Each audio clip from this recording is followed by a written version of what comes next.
Astaghfirullah. Bismillahirrahmanirrahim. Assalamualaikum warahmatullahi wabarakatuh.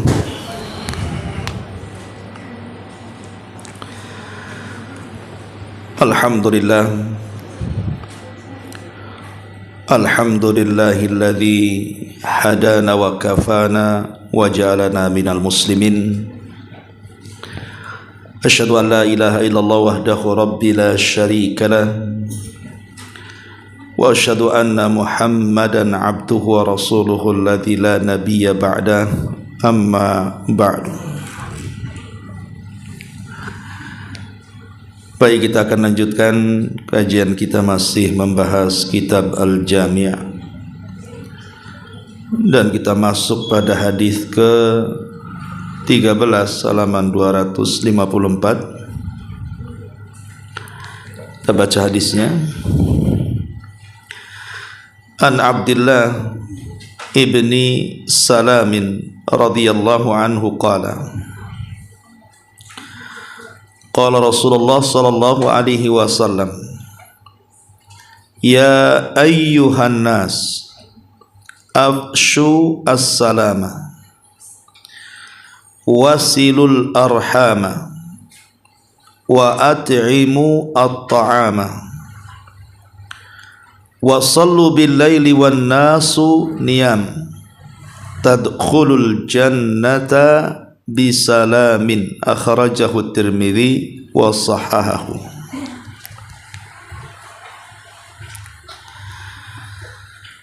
Dari sahabat Abdullah ibn Salam radhiyallahu an, dia berkata, Rasulullah sallallahu alaihi wasallam bersabda, wahai manusia,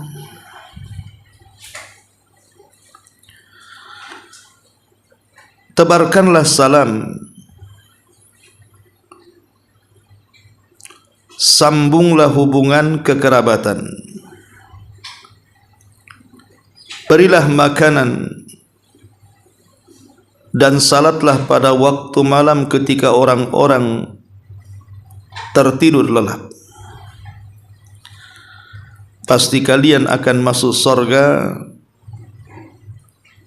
dengan selamat. Hadis ini dikeluarkan oleh Imam At-Tirmidzi dan dinilai sahih. Ma'asyiral muslimat yang dimuliakan Allah Subhanahu wa taala, hadis ini sebenarnya adalah hadis yang menjelaskan kepada kita tentang adab-adab Islam.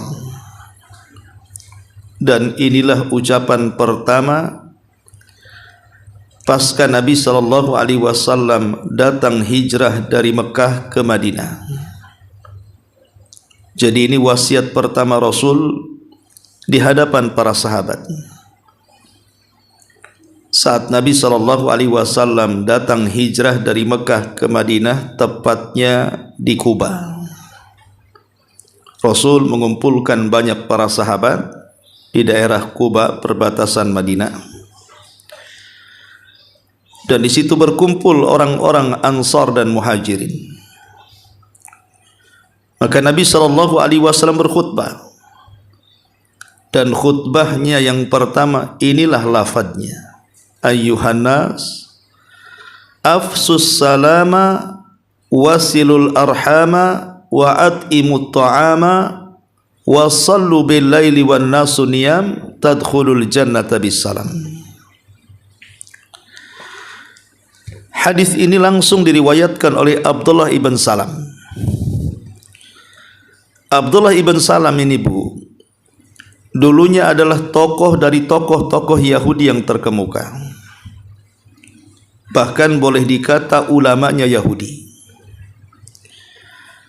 Dan dijadikan rujukan oleh orang-orang Yahudi di Madinah di zaman itu. Lah dialah salah satu tokoh dari sekian tokoh Yahudi yang mendapatkan hidayah.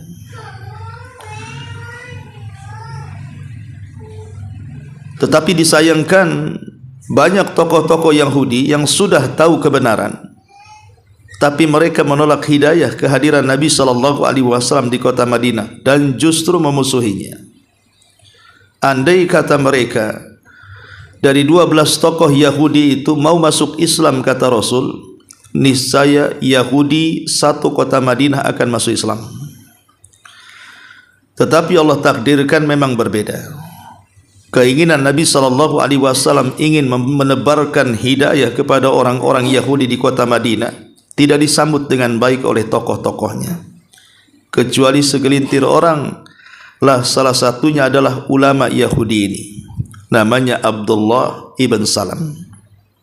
Dia tertarik dengan Islam dan hidayah pun masuk ke hati sanubari Abdullah ibn Salam ini. Lah Abdullah ibn Salam ini saat mendengar akan kedatangan Nabi SAW dari Mekah ke Madinah dan akan singgah di Kuba, maka Abdullah ibn Salam bergegas datang, kemudian ingin menyaksikan apa yang akan dilakukan orang yang mengaku Nabi ini. Setelah kemudian diamati cermat, kemudian juga berusaha untuk dilihat dari kacamata kitab-kitab yang sudah dibaca oleh Abdullah ibn Salam tentang kenabian Nabi kita Muhammad SAW, rupanya banyak kecocokan, banyak kemiripan. Artinya selama ini Nabi yang ditunggu-tunggu memang dia. Lah untuk lebih meyakinkan Abdullah ibn Salam bahwa dia memang seorang Nabi, dia mencoba untuk mendengarkan apa yang akan dikhutbahkan Rasul. Maka dia pun hadir dan mendengarkan apa yang akan dikatakan Rasul pertama kali setelah sampai di kota Madinah. Maka Nabi SAW berseru, setelah kemudian memuji Allah, bersalawat kepada dirinya sendiri Nabi Muhammad SAW, maka Nabi pun mulai memberikan wasiat kepada seluruh para sahabat di situ. Lah salah satunya Abdullah ibn Salam belum masuk Islam, dia ikut hadir di situ. Maka Nabi SAW mulai berceramah, ya ayyuhan nas, wahai manusia, absus salam, sebarkan salam, wasilul arham, sambunglah kekerabatan, wa at'imut ta'am, berilah makan orang-orang yang membutuhkan, wa sallu bil laili wan nasu niyam, dan salatlah di malam hari sementara manusia sedang tertidur. Kemudian Rasul mengakhiri ceramahnya, tadkhulul jannata bisalam, maka kalian akan masuk surga dengan selamat. Ma'asyiral muslimat yang dimuliakan Allah Azza wa Jalla, setelah mendengar khutbah ini, maka Abdullah ibn Salam makin yakin bahwa dia seorang Nabi dengan tutur kata yang indah dan wasiat-wasiat yang luar biasa. Maka Nabi SAW setelah berbicara seperti ini, Abdullah ibn Salam pun mendekat kepada Rasul, kemudian mengucapkan 2 kalimat syahadat. Artinya dia resmi masuk ke dalam Islam. Ma'asyiral muslimat yang dimuliakan Allah Azza wa Jalla, kenapa kemudian Abdullah ibn Salam tertarik dengan Islam? Karena setelah kemudian Rasul memberikan wejangan pertama kali saja, wasiat-wasiat yang diucapkan Rasul itu betul-betul wasiat kedamaian, wasiat-wasiat yang bisa mendatangkan ketenangan jiwa, ketenangan hati, kedamaian manusia, kebahagiaan, dan begitu seterusnya. Perhatikan wasiat ini. Nabi SAW mengatakan, ya ayyuhan nasu absus salam, sebarkan salam. Yang pertama kali Nabi SAW memerintahkan seluruh para sahabatnya atau umatnya untuk menyebarkan salam. Maksudnya, setiap berjumpa dengan orang kita saling mendoakan, baik yang mengucapkan salam atau yang menjawab salam, dua-duanya saling mendoakan. Dan ini keindahan Islam, saling mendoakan sesama umatnya. Bayangkan betapa indahnya kalau seandainya setiap kita berjumpa dengan orang, kita mendoakan dia dan dia pun mendoakan kita. Apalagi dalam lafaz salam ini, doa-doa yang dipanjatkan itu adalah doa yang dihajatkan manusia. Siapa manusia yang tidak ingin selamat? Siapa manusia yang tidak ingin mendapatkan kasih sayang Allah atau rahmat? Siapa di antara manusia yang tidak ingin berkah hidupnya penuh dengan kebaikan? Dan tiga-tiganya ada dalam salam. Assalamualaikum warahmatullahi wabarakatuh. Makanya kalau seandainya sesama manusia saling mendoakan tiga perkara ini, damailah umat manusia ini. Saling mendoakan selamat, saling mendoakan rahmat, dan saling mendoakan berkah. Luar biasa betapa indahnya Islam ini. Ma'asyiral muslimat yang dimuliakan Allah Subhanahu wa taala. Dan salam sendiri adalah tahiyat, penghormatan pertama kali yang diucapkan oleh Nabiullah Adam alaihi salatu wassalam di hadapan para malaikat. Saat Adam baru saja diciptakan dan ruhnya dimasukkan ke dalam jasadnya, Allah Subhanahu wa taala memerintahkan mengucapkan salam kepada para malaikat. Maka Adam pun mengucapkan salam dan malaikat pun menjawabnya. Dan Allah katakan kepada Adam, inilah tahiyyatuka wa tahiyyatu ummatuka min ba'dik. Itulah ucapan selamat yang akan kau ucapkan dan juga yang akan kau ucapkan dan yang akan diucapkan oleh keturunanmu setelah sepeninggalmu sampai kepada kita hari ini. Ucapan salam tetap menjadi syariat yang sangat indah bagi kaum muslimin. Ma'asyiral muslimat yang dimuliakan Allah Subhanahu wa taala. Bicara tentang salam sedikit. Salam ini banyak fadilah dan keutamaan yang kita akan dapati dari ucapan salam ini.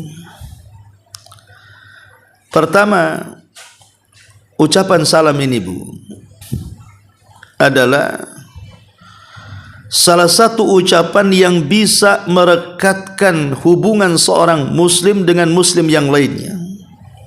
Jadi ucapan salam ini bisa merekatkan hubungan, artinya menumbuhkan rasa cinta sesama muslim. Hatta kalaupun seandainya seorang muslim ini satu dengan yang lainnya saling bermusuhan, tapi dengan menyebarkan salam, maka salam ini bisa menumbuhkan perasaan cinta sehingga bisa mendamaikan orang yang sedang bermusuhan.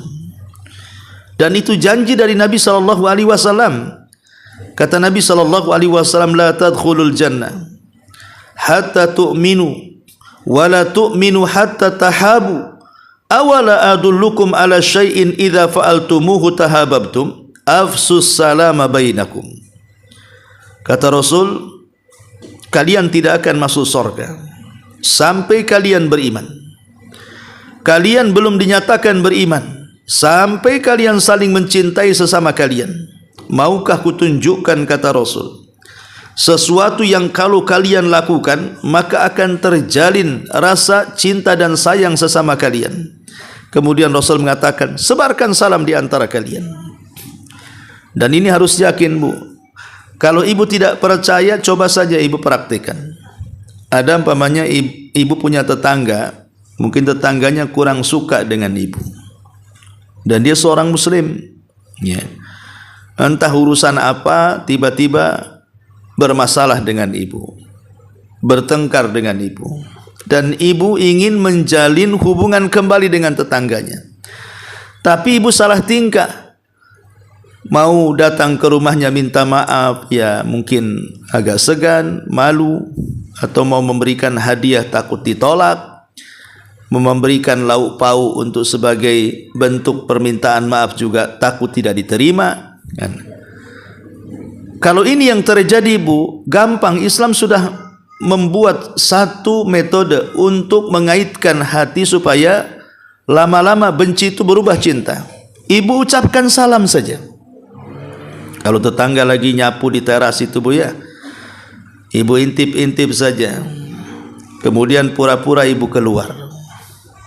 Nampaklah kemudian ibu ucapkan salam aja. Assalamualaikum. Nah, pergi ibu. Mungkin jawabannya pertama kali mungkin enggak suka, namanya orang musuhan kan Bu ya. Boleh jadi mungkin jawabannya cetas-cetus kan Bu ya. Salam kan itu. Umpamanya kan begitu ya. Sambil muka tak enak pula dilihat. Kemudian besoknya ibu lakukan lagi, intip dia lagi, kapan dia ada di luar. Ibu lewat, rupa-rupa lewat terus Bu. Kalau ibu lakukan seperti itu, saya yakin itu yang tadinya cetus jawab salam, lama-lama benar tuh jawabannya tuh. Lama-lama benar, nanti juga lama-lama hilang. Suudzonnya itu akan hilang. Lah karena memang Nabi yang mengatakan seperti itu bisa dicoba Bu. Artinya orang yang bermusuhan saja kalau setiap hari kita mengucapkan salam dia akan lembut hatinya. Macam mana orang yang tidak bermusuhan? Makin suka, makin cinta dengan kita. Ya. Bayangkan orang yang kita kenal, anggaplah tidak kita kenal Bu. Ibu baru datang di komplek ini, tinggal di sini. Kebetulan mayoritasnya Muslim di sini. Kalau ibu umpamanya naik motor atau jalan kaki atau jogging atau jalan-jalan di pagi hari, setiap ketemu orang satu komplek ini Bu, ibu ucapkan salam. 1 bulan saja Bu, ibu sudah jadi selebritis komplek itu. Pasti akan dibicarakan. Senang kalau datang ibu itu, ya, selalu ngucapin salam, orangnya ramah, luar biasa. Coba kalau ibu baru datang, ketemu orang diam, nggak mau bicara. Boleh jadi mungkin sepakat satu komplek, bagus diusir aja lah ibu tuh. Ya. Karena bagaimanapun kalau tidak ada kesopanan, seseorang itu tidak suka Bu. Makanya salam itu kenapa kemudian pertama kali diwasiatkan Nabi SAW, karena itulah yang bisa menjalin hubungan. Yang tidak kenal saja bisa tertarik, macam mana pula yang kenal.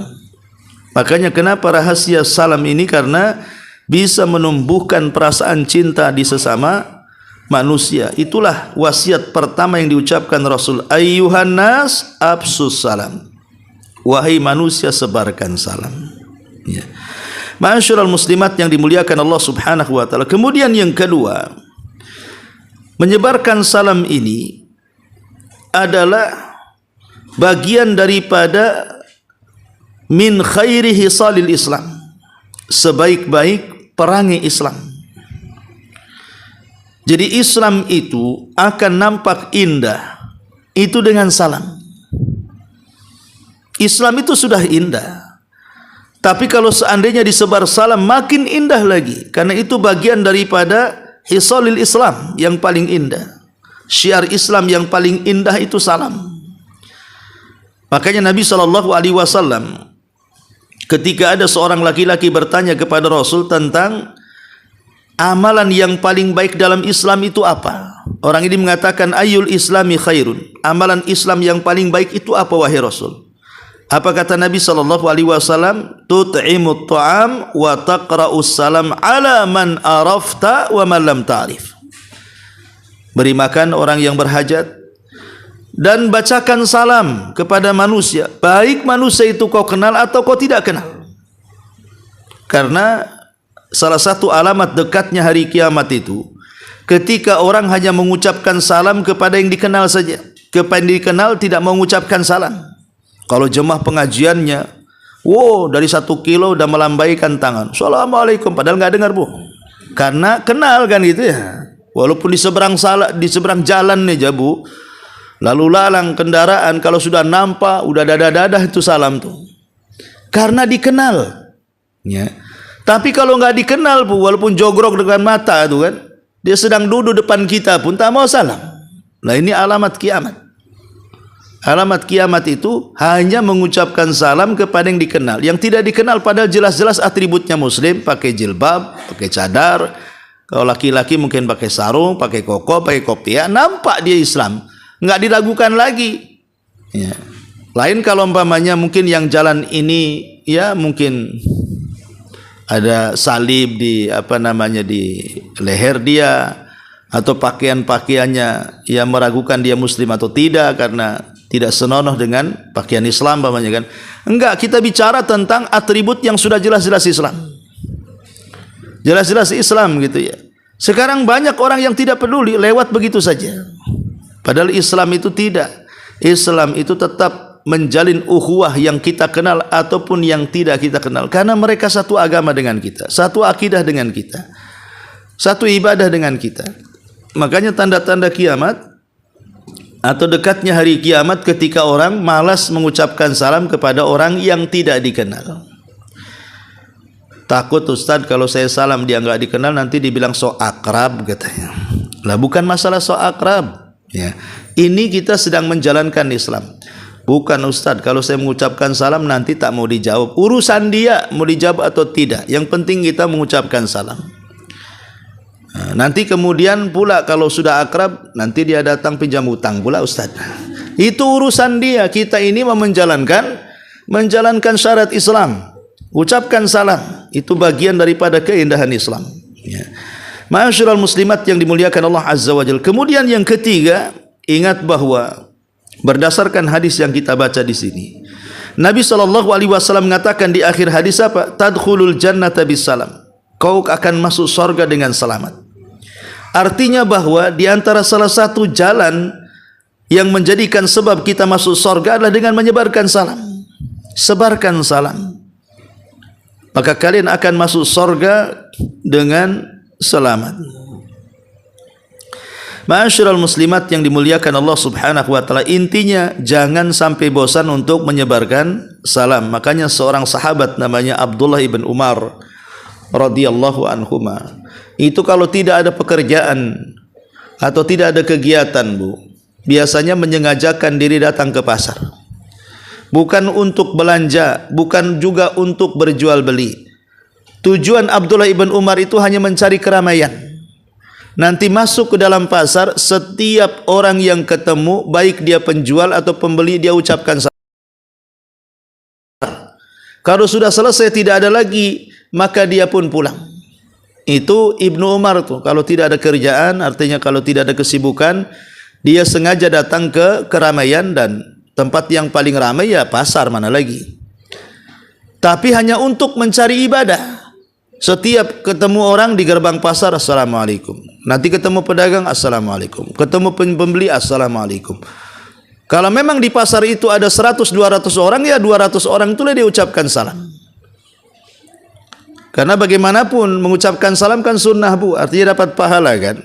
Sebenarnya orang cari pahala itu mudah. Ibu datang ke pasar, salami aja satu pasar itu. Salam aja tuh. Tapi kan masalahnya kita sedang menyebarkan salam. Karena itu bagian daripada ibadah, terutama orang yang masuk rumah. Karena itu mau berkah, Bu. Rumah itu kalau ingin berkah, masuk ucapkan salam. Suami istri mudah tersinggung, anak-anak mudah durhaka, tetangga pula mudah menggibah, dan begitu dia masuk rumah. Makanya Rasul sampai mengatakan kepada Anas ibn Malik radhiyallahu an, pembantunya, ya bunai, idza kepada keluargamu, karena salam itu membawa berkah bagi dirimu sendiri dan bagi keluargamu juga. Jadi rumah ke salam, enggak ada orang enggak apa-apa, ya, ucapkan salam malaikat. Nah ini diantara banyaklah keutamaan. Wasiat pertama ini adalah wasilul arham, wasilul arham, dan ikatlah tinggi silaturahim. Ada hak-hak bagi seorang muslim dalam keluarga, seperti hak tua, ada hak orang tua kepada anak, ada hak kepada kerabat, saudara kandung, paman. Jangan kemudian ini, karena kita tahu bahwa silaturahim sebenarnya berkah. Man ahabba an yubsata lahu fi rizki, panjangkan umurnya. Silahkan juga sama dengan salam menyebabkan kita masuk surga berdasar katakan man kana yu'minu billahi wal yawmil akhir falyasil di akhir. Artinya bahwa silaturahim alamat keimanan dan silaturahim dengan Allah Subhanahu wa taala. Karena Ar-Rahim disebutkan dalam sebuah hadis, rahim itu nanti akan bergantung di bawah, sambung dengan dia. Artinya kalau kita menyambung silaturahim sampai putus tali kita dengan Allah Subhanahu wa taala, masalah ya, bala ya, dan mencegah keburukan. Intinya silaturahim juga bagian daripada keindahan Islam. Kemudian orang yang berhajat, memberi makan orang-orang yang berhajat ini, Bu, ini bagian daripada apa? Memberi makan orang yang berhajat ini termasuk afdalul a'mal, seafdal-afdalnya amal. Itu adalah sururun tudkhiluhu ala muslim. Ibu menanamkan kebahagiaan ke hati seorang muslim. Coba Bu, kalau ibu datang barang mentah ya, minyak, beras, Indomie atau apalah kan gitu ya. Ibu datanglah dan kita datang kepada mereka, orang-orang yang mungkin sudah sepuh, makan dari uluran tangan. Kalau seandainya kita datang, memang menyengaja datang kepada mereka, Bu, entah sebulan 2 kali atau 3 kali kan, saya pikir dia pasti akan senang, Bu. Itu amalan yang paling baik dalam Islam. Sedikit sekali orang-orang yang memiliki amalan seperti ini, menembel hati yang terluka atau ya, menembel, memberi makan kepada orang yang membutuhkan. Ma'asyiral muslimat yang dimuliakan Allah Subhanahu, memasukkan bagian daripada alamat terkumpulnya iman kepada seseorang itu, salah satunya adalah memberi makan kepada orang tertentu. Salat malam, salat malam, dan ini adalah ibadah yang luar biasa. Alaihi wasallam, kemudian Nabi SAW akhiri dengan kata-kata tadkhulul jannata bisalam. Tidak ada kebingungan, orang selamat dari, tidak ada dengki, hasad, orang selamat dari dengki dan hasad. Tidak ada kekurangan, tidak ada cacat, tidak ada yang namanya sakit. Pokoknya di sorga itu sempurna, badan sempurna, wajah. Tapi di dunia ini tidak seperti di sorga.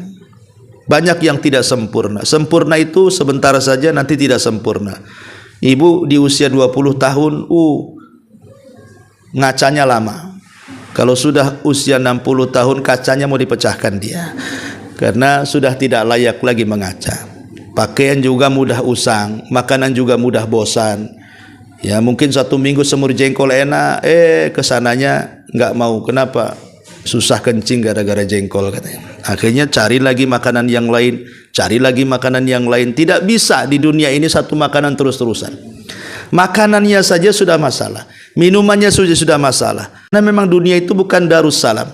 Darussalam itu hanya di sorga. Dan salat malam maka akan masuk sorga dengan segera ke sana. Insyaallah kita ketemu di lain kesempatan. Subhanallah.